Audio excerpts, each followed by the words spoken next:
It cost more than $2 billion per unit to develop.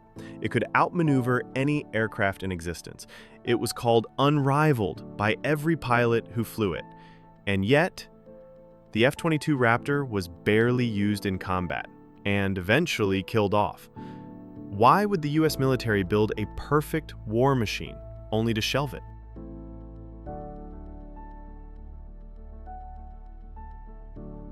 The F-22 Raptor was the United States' first fifth-generation fighter jet, developed by Lockheed Martin in the 1990s to dominate air superiority missions.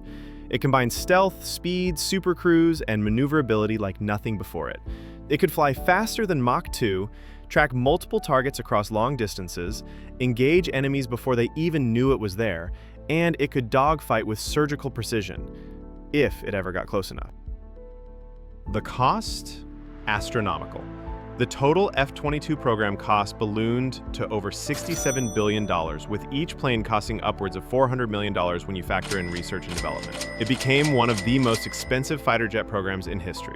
Congress initially planned to order 750 Raptors, but after delays, budget concerns, and political shifts, only 187 were ever delivered. The F-22 wasn't just fast and stealthy, it was lethal. It could carry a mix of 6 AIM-120 AMRAAM missiles and 2 AIM-9 Sidewinders for air-to-air dominance, all stored internally to preserve stealth. For ground targets, it could deliver 2,000-pound JDAM precision bombs and still carry air-to-air missiles at the same time. It also had a 20mm M61 Vulcan cannon hidden inside the fuselage, capable of firing 6,000 rounds per minute. Everything about the Raptor was designed to strike first and disappear.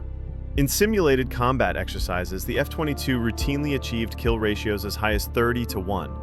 Pilots flying against it reported they were dead before they even knew the jet was in the sky. Its combination of low observability, supercruise, and advanced sensors made it virtually untouchable. It wasn't just another fighter, it was a predator in the sky. And yet, for all that potential, it was rarely allowed to show its claws. The F-22 was built for dogfighting, specifically to dominate the skies in a Cold War-style conflict against a peer adversary like Russia. But by the time it was ready, the Cold War was over. And America's next wars? Iraq, Afghanistan, counterinsurgency? No dogfights, no enemy air force to outmaneuver. The jet was too advanced and too expensive for the missions on the table. It also had a classified radar signature and stealth tech that the Pentagon didn't want falling into enemy hands, so they kept it grounded. Most of the time.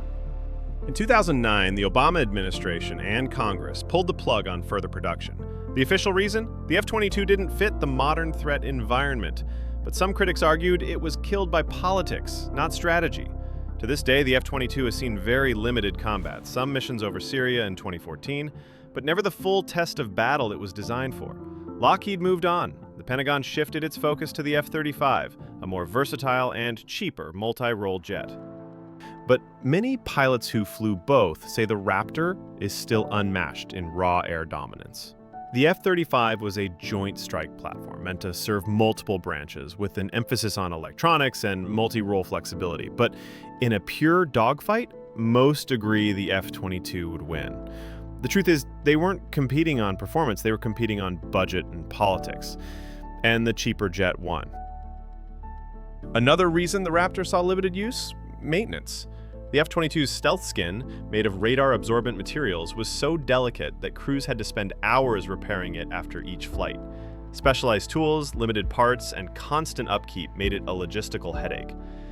At one point, the average F-22 had a mission-capable rate of just 49%. In a real war, that meant nearly half the fleet could be stuck on the ground at any given moment. But not all hope is lost for F-22 enthusiasts. As tensions rise in the Pacific and China ramps up aggressive posturing toward Taiwan, the possibility of high-intensity air combat is possible. The F-22 has quietly been deployed to Guam and Japan as a show of force. If a full-scale conflict were to erupt, the Raptor could be the first jet sent into contested airspace, facing off against China's J-20 stealth fighters. Meanwhile, in Europe, some strategists have argued that a small number of F-22s could have dramatically altered early air dominance in Ukraine. In a world where pure conflict is back on the table, the Raptor may still get its war. So was the F-22 a failure? Not at all. It remains one of the most capable aircraft ever built, and many pilots say it still outperforms the F-35 in air-to-air combat. But it's a cautionary tale. Even the most powerful weapon is useless if there's no war it fits into. Subscribe to Military Briefs for more untold stories, tactical breakdowns, and declassified military history.